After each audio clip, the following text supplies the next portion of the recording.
So for those of you who are new, I do want to go over our agenda and a little bit about who we are, and what this meeting consists of. So our welcome message, our guest speaker, and then we'll go into updates from you guys, and then we'll conclude our meeting. So the purpose of the North Carolina Community Task Force is to be the voice of the community and advocate across different sectors in North Carolina. We have three main goals. To be a multidisciplinary task force focused on Latino and marginalized issues, to intensively collaborate with local community partners, community members, and federal and state representatives so that we can educate all our communities on any resources or any up-to-date news. And lastly, to engage in our role as leaders and have consistency in our work. This morning, we have a switch up. We have two special guests joining us from Southeast Housing Authority. So I do want to share a little bit about them. So first, we have Brittany Wendell. She is a graduate of American International Intercontinental University. She holds an associate's degree in business administration with a diverse background in healthcare, public safety, and workforce development. She brings a broad skill set to her role as a career advisor with Southeast Nonprofit Housing. With nearly a decade of experience in workforce development and career services, Brittany has excelled in management and instructional roles, guiding individuals through career exploration, mentorship, and overcoming challenges in education and housing. In her current role, she focuses on helping farm workers and their families gain the skills and support necessary for long-term financial stability. To further enhance her experience, she is pursuing her workforce development professional certification, reinforcing her dedication to fostering economic empowerment through comprehensive career support. She's passionate about uplifting underserved communities. Brittany develops personalized strategies to address unique obstacles and create opportunities. She remains focused on her mission to make a positive difference in the lives of others by bridging gaps and fostering opportunities through workforce and career services. Alongside Brittany, we have Jennifer Rojas Cruz, who serves as an outreach specialist at Southeast Nonprofit Housing. She plays a vital role in connecting farm workers and their dependents with critical resources. By breaking down language barriers and fostering access to essential services, Jennifer is dedicated to promoting economic stability with these communities, recognizing the pivotal role of workforce development in achieving lasting success. Jennifer is actively pursuing to become a certified workforce development professional. This commitment underscores her passion for empowering individuals and families to overcome challenges and build sustainable futures. Through her work and community engagement, Jennifer strives to create opportunities that not only meet immediate needs, but also foster long-term growth and prosperity for the population she serves. So with that, I would like to give a welcome to Jennifer and Brittany. You guys are welcome to share anything that you might have. I'm getting ready to make you guys co-host. And again, thank you for joining us this morning. I will pass it over to you guys. Thank you for that introduction. Um, Let me see if I can share our presentation.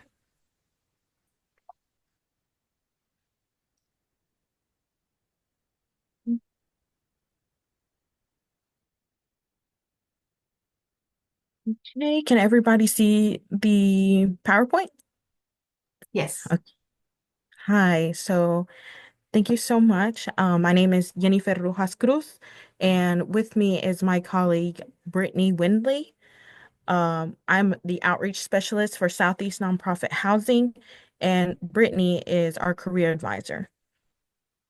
So, and I So our mission at Southeast Nonprofit Housing is to improve the quality of life of individuals and families to create opportunities for self-sufficiency. We believe to improve the economic vitality of our communities, we believe in strengthening our workforce and housing stock. We believe that upskilling the workforce will lead to better economic outcomes of our communities and preparing people for tomorrow's jobs. That improving the housing stock provides stability for families, reduces homelessness, and maintains affordability. Just a little bit of our history, or Southeast Nonprofit Housing history. Southeast Nonprofit Housing was funded in 2006, um, and started off as Alabama Nonprofit Housing. And we actually are still called that in Alabama, but in North Carolina and Georgia, we are doing business as Southeast Nonprofit Housing. In 2011, we the Southeast Nonprofit Housing completed construction on Alabama's first USDA road, 515 farm labor housing community, Casa Bonita. In 2020, Southeast Nonprofit Housing was granted the NFJP Housing Grant. In the first year, we served 1,600 farm workers in housing repairs. In 2023, Reynolds American we received a first private donation of $50,000 to expand the housework housing program in North Carolina. In 2024, we were granted the NFJP Workforce and Career Services in 3 states: Alabama, Georgia, and North Carolina. And in 2020, we served over 5,500 farm workers with repairs and upgrades in their homes and emergency assistance services. So me and Brittany work for the NFJP um, Workforce and Career Services side. And I'm not sure if I did say it, but NFJP stands for the National Farm Workers Jobs Program. And we fall under the umbrella of WIOA, which is the Workforce Innovation Opportunity Act that was established in 2024 or 2014. We provide the same services, which is anywhere from career exploration, providing individuals with the opportunity to do some on-the-job training and work experience with alongside with supportive services like utility housing, and we'll go more into detail in that the rest of the presentation. So we use the definition of farm work from the definition that was provided to us by the Department of Labor. We are federally funded by the Department of Labor, so we use that definition, and we work with anybody that's worked in from A to B, getting the product, a commodity product. Anything that touches the raw product will qualify a person for our program. Um, Also, any production plant, the meat processing plants in our area, we have Smithfield, Sanderson's, Mountain Air. Those are some of the jobs at those places qualify them to be served in our program. In our farm work eligibility breakdown, so they can be a migrant seasonal farm worker or a seasonal farm worker, which means they just work 4 seasons out of the year, and we look back 24 months uh from whatever date of the application to see if they have the work history. And we usually take 12 consecutive months out of those 24 months to see if they're eligible for the program. And the applicant themselves do not have to be the farm worker. They can also be a dependent of a farm worker, a spouse or a child anywhere from 14 and up could possibly qualify. Now, the child can also do the farm work and can be qualified that way, but also if they are just a dependent with a parent that has done the farm work, that can make them eligible. And then for the next part of the presentation, I will leave it up to my colleague, Brittany Windley. Thank you, Jennifer, and thank you guys for having us today. To continue with the information that Jennifer has given you, discussing more about the eligibility requirements. Excuse me. Like she said, we serve migrant and seasonal farm workers as well as their dependents. And they have to be low income, which they have to meet the 150% of the poverty guideline. If they're automatically receiving, well, not automatically, but if they're receiving some sort of state or local assistance, such as SNAP benefits, Medicaid, things like that, they're automatically qualified as low income. And then if they've had that farm or ag work within the last 24 months, they should qualify for our program. The pre-screening questions that we normally ask, a basic are these 5 right here. They have to be authorized to work in the U.S.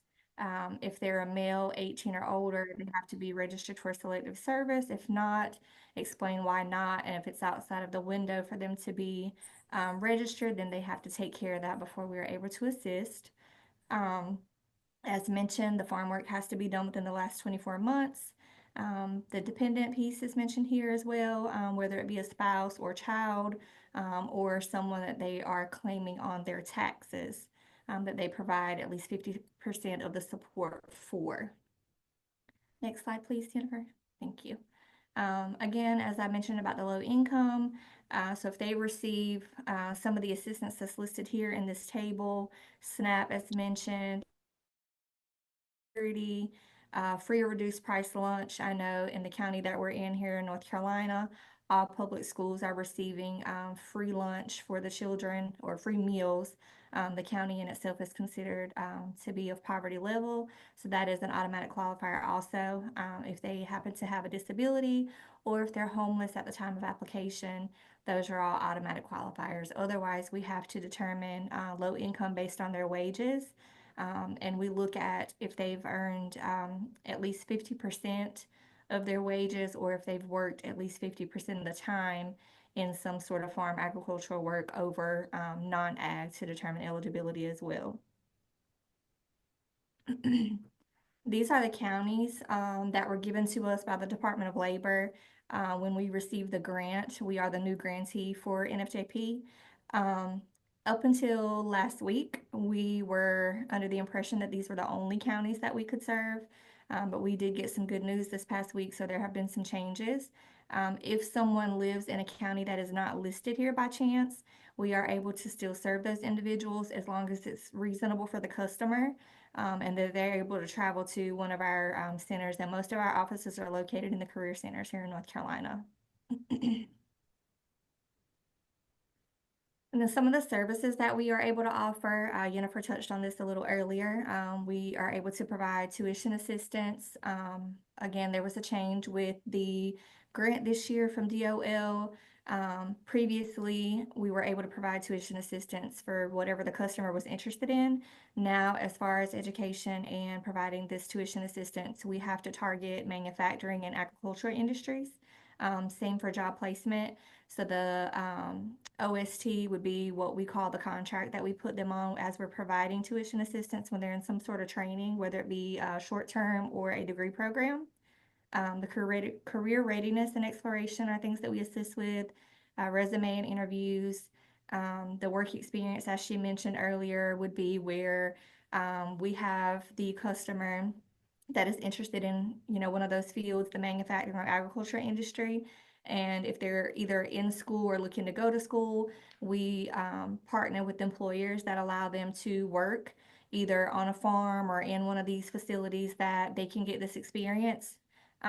We pay them through this program, the NFJP grant, as if they're an employee of ours. Excuse me, they're covered under workman's comp and everything as if they're one of our employees. The rate is usually about $14 or $15 per hour, and the time frame is usually about 3 months. And then for the on-the-job training option, it's pretty similar to the work experience. The time is a little longer. It's usually about 6 months on average, and that rate can be negotiated with the employer because that is a reimbursement option. The employer pays the individual that's getting the training at their location, and depending on how many employees this company has, determines the reimbursement rate, so the percentage that we are able to reimburse up to 75% for on-the-job training contracts. Next slide, thank you. So for the related assistance, these are also some supportive services that we can offer. She mentioned earlier about our housing program, and some of the things that we can do on the workforce and career services side is similar to what Housing can do as well. Utilities we can assist with. We can assist with rent or mortgage, nutritional assistance, health and hygiene. There's also transportation services we can assist with, whether it may be um, a gas voucher or minor repairs to a vehicle, those kinds of things. But we look at these as opportunities to keep the customer successful, whether it be in school or working, and to keep them self-sustainable. This is some information about our housing program. These are some pictures that were taken by our housing specialist, Jessica Sanchez. She is the only one currently that is servicing customers on our housing side. The pictures are part of some projects that she completed, kitchen renovations. There was a floor replacement, and then the HVAC system that's been replaced here are some of the options. As I mentioned, they can do some of the same things on housing that we can do on the workforce and career services side. They're able to assist with utility payments, rent and mortgage as well. And then these projects they can do along with like appliance replacements and things like that. The customer does not have to actively be doing farm work, but as long as they're eligible for our program, which means they have done it or the dependent of someone that does within the last 24 months, they can still qualify. And as long as they're living in a dwelling, whether it be located on a farm or not, it doesn't have to be provided by the farmer either. These folks can get assistance in this manner through the housing program as well as the workforce and career services side. Sorry. Um, Also, an advantage of the housing program is they can reapply every 90 days, every 3 months. And as long as they still meet the requirements, the eligibility criteria, they can potentially get assistance again. And they can be co-enrolled with us on the workforce side as well as the housing. And we also do co-enrollments with the Department of Commerce Ag Services and WIOA, as she mentioned a little earlier. And this is the contact information for myself and Jennifer. Our colleague Vanessa Rico put this presentation together, and she has a close relationship with you guys. So we thank you for allowing us to present and being interested in what we have to offer. Thanks for the communication with Vanessa and allowing us to be a part of this. But if you need either of us, there's our phone number as well as our email addresses. Jennifer and I are both located in the Lumberton office. We have a office in Greenville, and we also have one in the Clinton area. And both of those are located in the career centers there. And I believe we are working on a new location in the Statesville, Wilson area is what's been mentioned, but there'll be more information on that to come. Also, the QR code takes you to our website that's listed here for more information on our programs as well. Thank you, guys. Thank you for sharing that in-depth presentation. We appreciate it. We're going to open up for questions. So if anybody has any questions or comments, anything that our guest speakers are able to answer. Janice? Yes, thank you so much. Excuse me. Two quick questions. First of all, from your presentation, it looks like migrant workers does not necessarily mean workers who are not U.S. residents, but that migrant workers can also be U.S. citizens. Is that right? Yes, ma'am. They can be citizens. They can also be authorized to work in the U.S., whether it be a visa, DACA for you, things like that. So yes, ma'am, they don't have to actually be a citizen, but as long as they have an authorization to work here in the U.S., we're able to assist. And if we have a situation where maybe possibly parents were undocumented, as long as the children are, we can still serve the household and enroll those children or provide emergency assistance versus what we consider participant, which is sort of a long-term participation in the program where they would like to go to school or that kind of thing. We do have what we call related assistance or emergency assistance only. We're able to help those individuals, and that is also the only way that we can assist H-2A workers is through emergency assistance. Okay, a couple of follow-up question to that, because I'm looking back at your definitions that you have for migrant and seasonal workers. So I'm trying to narrow down that migrant workers, according to your definition, can be U.S. residents, and I mean that they move from other to maybe other states where they're doing seasonal work, we're doing work. But I think it's important, if I'm correct in understanding your definition, for people to understand that migrant workers is not only people who are maybe here in the country working these farmlands, but also some of our own U.S. residents that are also migrant workers. Am I correct in that?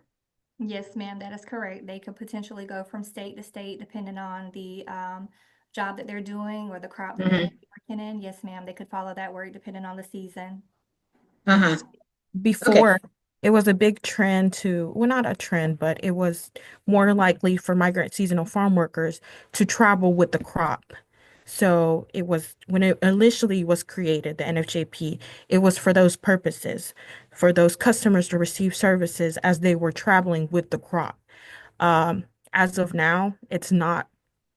There are less and less people that travel with the crop, but if they still do that, they would still fall in that definition. And what exactly does traveling with the crop mean? Um, in North Carolina, let's say that they come during July and August to work in the tobacco field. Mhm. But after that season is over, they might travel up north to do Christmas tree farming. So they travel where the season Okay. work is at. Mhm. Okay. Okay. Thank you. You're welcome. Francisco? Thank you. Good morning, and thank you for the presentation. Actually, this is my first time that I hear from you. I would like to ask two questions. The first question is regarding accommodations. When you have a family with a disability, of course, renovations can include accommodations. I believe so. I just want to make sure. And the second question is, sometimes farm workers' families they own mobile homes, and sometimes the mobile homes they are not very useful to be traveling, or maybe they cannot do anything like to move from parking lot to parking lot. How are you dealing with mobile home situations when they can change parking lot easily somehow? Are you guys still able to help in that way? Or when you consider that the mobile home is extremely old, that you cannot do any renovation on it, how is the procedure in that cases? Thank you. That is a very good question. Honestly, that would probably be best suited for our housing specialist, Jessica Sanchez, to answer. Unfortunately, she's not on the call currently. I have not experienced that with the mobile homes, as you said, like with the migrant workers, from one location to another. That is very interesting. But I just would assume that they own the unit that they're transferring from one location to another for work. And if it is theirs and that is their habitat, that the renovations could be made to make it suitable for them to live in, to make it safe. Um, as far as the disability that you ask about and the accommodations, I would say yes to that as well. That is something that we can do. I know that depending on the funds available at the time of the individual's application and when they're approved, depending on what they needed done and what maybe the cap is for a particular project. I don't have an answer for you on what the max allowed is for particular projects like a kitchen renovation or HVAC replacement, that kind of thing. But I would say yes, that those accommodations could be included because it is to best serve that customer. And as long as it's within a reasonable range of, funding available and whatever that project consists of, I would say that it could be done to make it safe for them. And there has been instances where they may have done like part of a kitchen renovation, and if they maxed out for that particular project at that time, they did come back 3 months later, reapply, and were still eligible and completed the kitchen, and the whole kitchen was renovated in two separate instances. Thank you very much. Yeah, and that is what actually happened in this picture of the kitchen renovation. where it was a bigger project and it was actually done in two different applications. Thank you, guys. Are there any more questions? If not, I did have one. You guys mentioned the on-the-job training program. How does that work and what are the benefits for the participants who participate in that?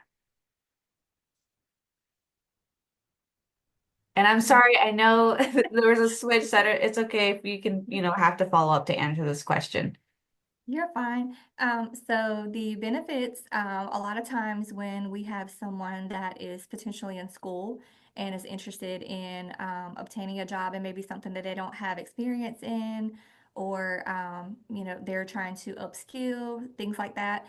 Usually an employer is more apt to hire them and allow them to work at their location to gain the skills that they need because we're covering tuition and we're also reimbursing.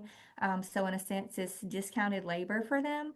The person is being trained to do this job, and it's saving the employer money on the front end, of course, because we're reimbursing, but also um, later on as well because of safety and experience and that kind of thing. They come with the education, certification, or whatever. So there's multiple things that can benefit the participant. A lot of times we're also able to negotiate the rate with the employer where they pay them above what they would maybe an entry level person in a particular position because of the reimbursement that they get from us. And the goal is to have them hired on permanently. So it's a win-win for all of us when we're able to do the on-the-job training contracts. Is there a high um, rate on the people who are signing up for those programs, or do you have any data on that? I'm sorry. A high rate as far as the Like people that people. are trying to do the OJTs. Mhm. Yeah, so we are the new grantee for this particular program, the NFJP, with Southeast Nonprofit. But the program in itself, the grant, has been around for 50 plus years. The former grantee, we're familiar with them, and yes, there is a high volume of folks that take advantage of the OJT and the work experience as well. Work experience, employers really love that because they're not having to pay anything. They get the person to come in, they, allow them to get the skills, the training that they need, and pretty much the responsibility is all on us as far as paying them, covering them with, insurances and that kind of thing. So it's definitely free labor for the employer. Is there any like flyer or anything that you guys are using to promote that program that we could share? I think it's a great opportunity for us to share with our community. Yes, we do have some flyers that do mention for like the employer. It targets them for like upskilling their workforce and those kinds of things.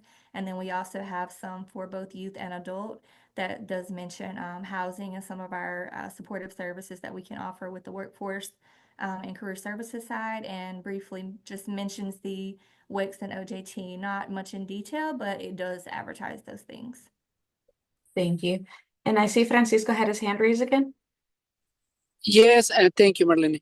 I have just two questions. The first question is, when a fire is involved, I mean, when they lose everything, how your program can fit the help when they lose everything. And the second question is, how close are you working with the migrant education program, and what is the logistic to identify families with needs? Thanks. So the first one, when a family would be dislocated due to a fire or any other emergency, we have several options available. So we would definitely make sure that our housing specialist is involved. And one of the things with that side is they have to have a location already in mind. They don't assist with finding housing on the housing side, but if they already have a location in mind, an address, they are able to assist with deposits, first month's rent, that kind of things for relocation. For us on the workforce and career side, services side, sorry, we are able to assist with finding housing, connecting them to resources. We can also do necessary deposits, first month's rent, that kind of thing. But we can also provide temporary shelter, such as hotel stays and things like that, to assist with having safe, secure housing or shelter for that family in the meantime of trying to find them somewhere long term. The migrant education program, I do know that we have some of our colleagues that have been in contact and I believe have had some meetings and done some presentations with them. I personally have not yet, since being with Southeast. Identifying the families or the individuals in need of our services, we definitely try to partner with various agencies. We're located in the Career Center, so that's a plus for us because we are a part of the boards. We have relationships with the workforce boards in our area, NC State ag programs, some of the public schools ag programs. We target partner agencies that serve low-income individuals as well, such as DSS, that would be Department of Social Services, food pantries, shelters, different things like that in our areas. We partner with so we can get resources of the individuals that they're assisting that may benefit from our services also. Gracias. Thank you. De nada. Thank you. Is there any other question or comment? If not, thank you so much, Brittany and Jennifer, for sharing this presentation and for answering our questions. We really do appreciate it. It was very helpful for us to be able to share with our community of what's out there. And Southeast is a great opportunity for them to take advantage of. Thank you for all the work that you do. And yeah, we'll share your contact information with everyone. So hopefully, if we have to refer to different people, we can do that. But again, thank you for joining us this morning, and I hope you had a great day. We are going to move on next in our agenda.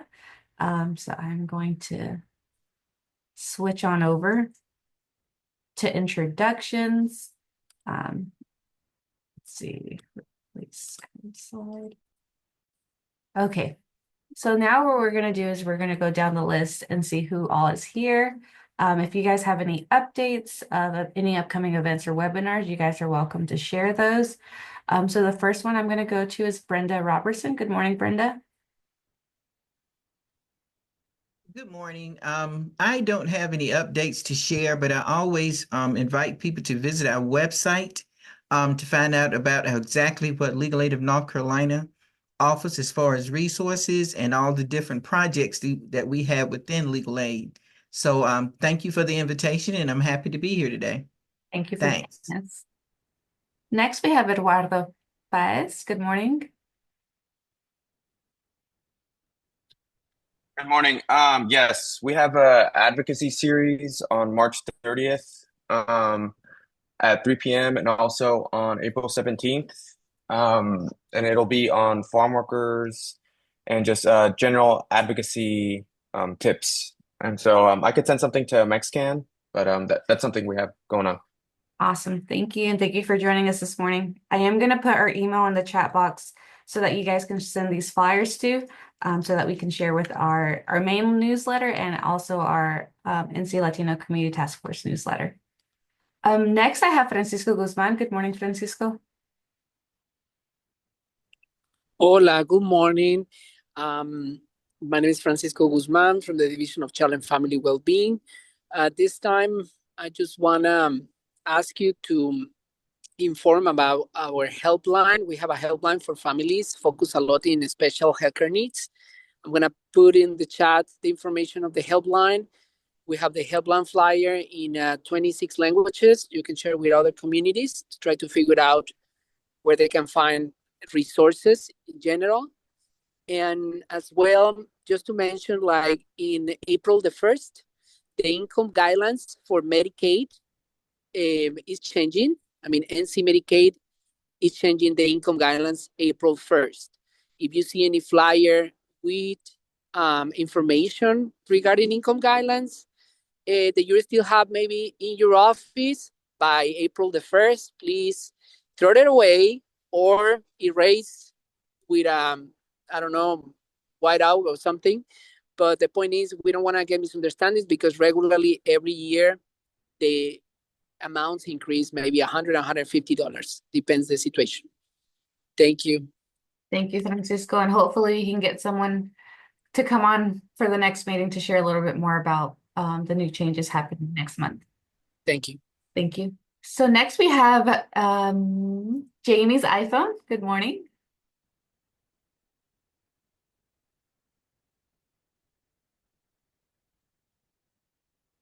If not, we can move on. Good morning. Oh, there we go. Good So, morning. hi, I am here on behalf of Canita Family Life Center. Um, right now, we do have a garden project, a garden box project with the raised beds. We can go on the website or on our Facebook page, and there's a link you can register. That's going to be coming up on March 24th. Um, and any updates that we have, you'll see on Facebook. We've also expanded our food. I'm sorry, our produce bus. We're on Wednesdays. We're in Pontops from 4 to 6, and then we're going to start being at the hospital on Thursdays, starting this week. Awesome. If there's any flyer that you have, we'd be happy to share that so that everyone's aware. The counties you cover and the resources that you're offering at this moment. Edgecombe, Nash, Pitt, Martin. Um, there's a collaborative that we also have where we're working with churches and small farmers in the areas that I just named, um, so that we meet on a weekly basis. And if anyone's interested in finding out more information about it, you can reach out to Reverend Joyner, or and he'll definitely get that to me, or I can give you my contact. Excuse me, my contact information. But what we're doing is we're trying to help these smaller organizations, not just churches, but other small organizations as well, um, to start growing their own food, starting with like the raised garden beds, and just trying to build up like maybe a pantry, more pantries in areas so that people in these rural areas have more access. So it's an ongoing project. And that's every Tuesday night we have a meeting at 7 o'clock. If you wanted to join and get to know more about that. Yes, definitely. If you could please share that in the chat box, we'd appreciate it. Okay. Thank you. Thank you for joining as well. Next we have Thank you for having me. Janice Robertson. Yes, hi. This is my first time sitting in on your sessions, and thank you so much for inviting Red, Wine, and Blue to the table. So I'm the North Carolina director for Red, Wine, and Blue.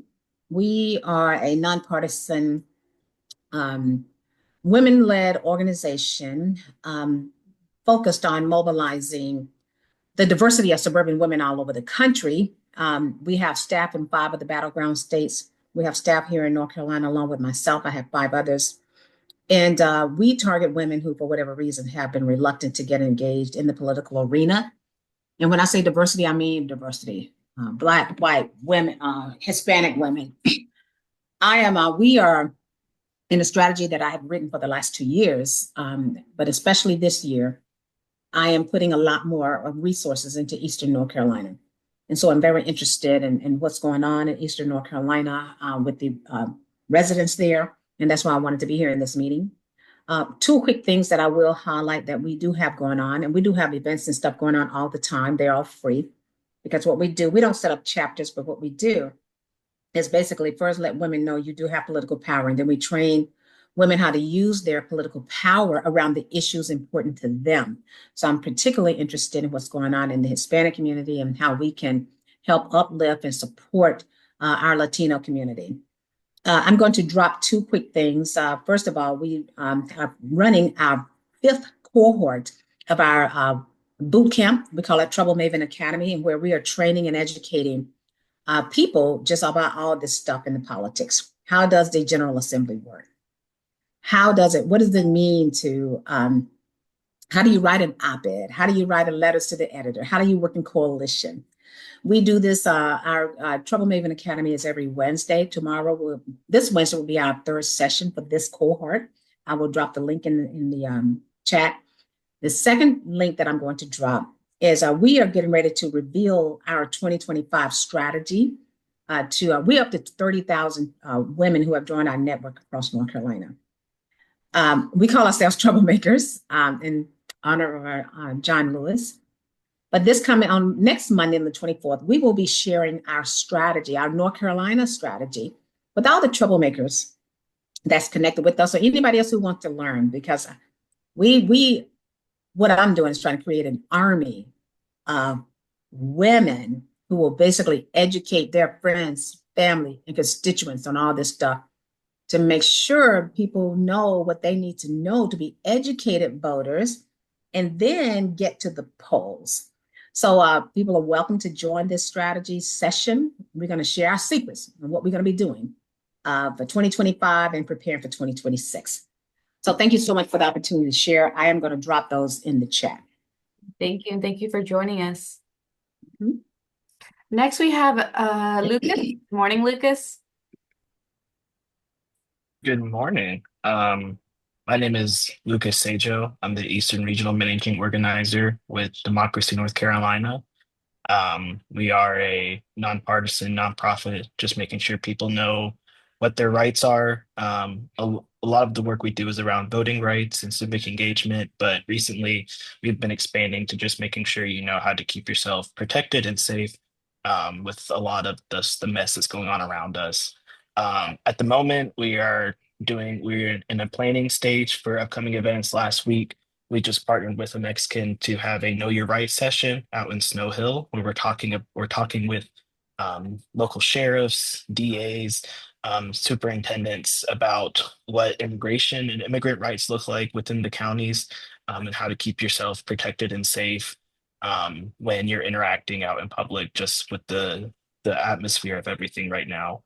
And so if you're interested in getting involved with the Know Your Rights session, or just any other work we do out here, making sure that you know what's going on. We do a lot of information sharing, updates about the General Assembly, updates about different bills going through the General Assembly.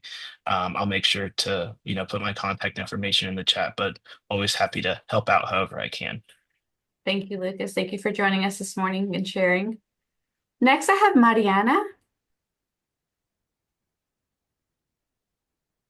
Hi, my name is Mariana.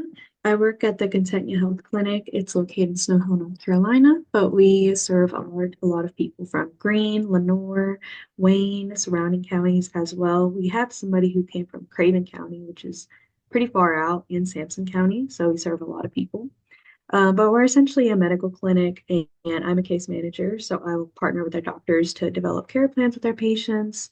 Um, but we serve like a large Spanish speaking population. A lot of our patients are Spanish speaking, and we have a sliding scale fee at our clinic. So we actually charge patients and based off of their annual income. So they'll complete like a sliding scale fee form when they arrive here. So we serve a lot of uninsured people. But my main job is to provide resources to those patients who are, and after, I will usually provide the resources after doing a assessment. And that assessment essentially asks about their social determinants of health. So what's their housing like, their food like, what's their financial income status? Do they have any medical bills? Can I find any programs for them that can help them alleviate that financial burden? So that's essentially what I do. But right now, Contentia Health doesn't have any updates, but we do have a clinic in Bernstein. We have a clinic in Greene County, and we also have a clinic in Pamlico County. So if you know anybody who is uninsured and in need of medical attention, then then I would definitely advise for them to, go over to the clinic and to, take advantage of the fact that we are a sliding fee scale clinic. But thank you. Thank you for joining us this morning. Next, I have 252-904-9684. I don't know if you have any updates or would like to introduce yourself.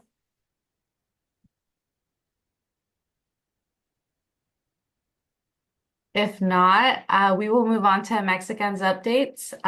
We have quite a few. So the first one is that we are doing exploring the digital basics tools. So we're providing computer classes to the public free of charge. These classes are offered in Spanish at no cost to the participants. They started March 5th, but they're every Wednesday at 11 a.m. They are in Wilson County. The flyers are here, and we'll be sharing those as well so that you guys can share with your community. Next, we have two education events. First is Niños del Futuro, Grupo Poder y Esperanza, so power and hope. services and resources that are available. This will be on March 19th, 6 p.m., and it will be via Zoom. On Tuesday, March 25th, we are going to be having Pitt County Schools, Dr. Lassiter, share a little bit more about the changes that are going to be happening within the Pitt County Public School System. Again, this will be virtually on March 25th from 11 to 12. Next, we have Parents United for Education informative meeting, so building a future together. The objective of this meeting is to inform the community about programs and services offered by Mexican. We're going to be covering the topics of education, immigration, and Mexican programs. This will be on March 26th from 5 to 7 p.m. at Belvoir Elementary School, and any parent is welcome to join or any community member. We are opening registration for agencies to come out and share a little bit more about the resources they have for the parents as well. So yeah, if you guys are interested in joining, please feel free to reach out to Bianca to register for that event. Next, we have our Save the Date, Latino Day at PCC. This is where we learn and explore what Pitt Community College has to offer. So everything about, school tours, we provide those in Spanish. So the process of admission, touring around campus, again, all of this will be done in Spanish so the parents are aware of where their kids are going and learn a little bit more about the school that they're choosing. This will be on Saturday, April 12th from 11 to 1 p.m. Next is our Save the Date of Dia del Niño Children's Day celebration. This will be in Greenville at the South Greenville Rec Center on April 26th from 12 to 4. We are opening registration for agencies and organizations to join us here soon within the next week. So if you guys are interested in joining, please be sure to sign up. Next, we are providing ESL classes for beginner or intermediate. These are every Friday from 6 to 7 at our Bernstein location, a Mexican office. So if you guys are interested in joining, please be sure to reach out or share this flyer with Manuel and Gustavo. They will be able to help these individuals register. During that time, we do have a Zen zone for teenagers and kids to engage in activities as their parents are learning as well. Next, a Mexican is supporting our students by helping them with FAFSA and any type of college questions. We are available by appointment, so please be sure to scan this QR code if you know anybody who needs assistance in the process of getting into college or applying for FAFSA or the RDS. I know that's a little complicated as well. We are opening our doors in our office location here on Arlington, but we are also available virtually for those who are far and aren't able to travel to our office. Next, we have our farm worker drive. This is where we are going to be collecting items to be able to donate to the farm worker community that migrates here. So we're accepting long sleeves, gloves, personal hygiene items, and work equipment, belts, hats, etc. We have different locations across Eastern North Carolina collecting these items. So if you have any questions, please feel free to reach out to Manuel. His number and email are below. If you have any question and you're not able to contact him, please reach out to me and we'll be able to direct you to the right person. Next, we have a bilingual call center. So any type of emergency the community has, please feel free to share these numbers with them, and we are able to assist them in any way that we can. We are open Monday through Friday from 9 to 5, so it would be within those business hours. But if anything happens over the week, and I'm sure, and it's an emergency, we'll be able to contact them as well. And that is all that I have. Thank you guys again for joining our meeting this morning. We really appreciate it and sharing all the resources that are available. We had some great information shared with us. If you guys have any questions, please feel free to reach out to me. The email is nclctf@amexicanNC.org, or sign up for our newsletter. And there we share updates about meetings and any upcoming resources that are available. But other than that, I hope you guys have a great week. Again, thank you for joining, and we'll see you next Monday, not next Monday, in April on the second Monday at 11 a.m. for our next meeting. And again, thank you guys. Have a great week.